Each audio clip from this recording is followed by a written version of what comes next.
Hari ini Pak Su nak kongsi sikit tentang alasan dan pilihan, ya, alasan dan pilihan. Jadi petang ni hujan lebat di Shah Alam, ya. Pak Su sekarang berada di rumah Shah Alam di Seksyen 7. Jadi hujan sangat lebat di luar sana. Jadi Pak Su tak boleh nak berjogging atau berjalan di luar kawasan apartmen ni, ya. Jadi Pak Su pun berjogging atau berjalan dalam bangunan, ya, di kawasan parkir ni, ya. Jadi kalau ambil satu pusingan ni boleh hampir dapat 800 meter, ya. Jadi dalam hidup kita ni kita ada pilihan dan ada alasan, ya. Kalau kita mencari alasan, ya, kita sebenarnya bergerak ke belakang. Jadi kalau Pak Su kata tak payahlah jogging petang ni, tak payahlah berjalan petang ni, ya, sebab hujan lebat, ya, duduk je lah dalam rumah kan, relax.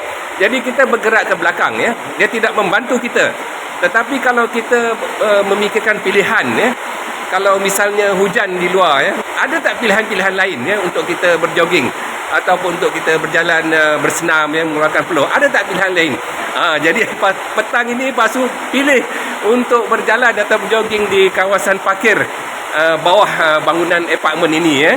Jadi sekurang-kurangnya dapatlah berpeluh. Dapat meningkatkan kesihatan dan kecerdasan diri kita, ya. Jadi dalam hidup ini kita kena fikirkan pilihan, ya.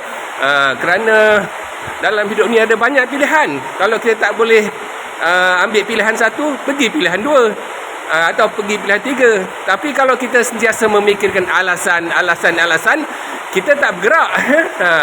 Kita bergerak ke belakang, ya. Bukan bergerak ke hadapan.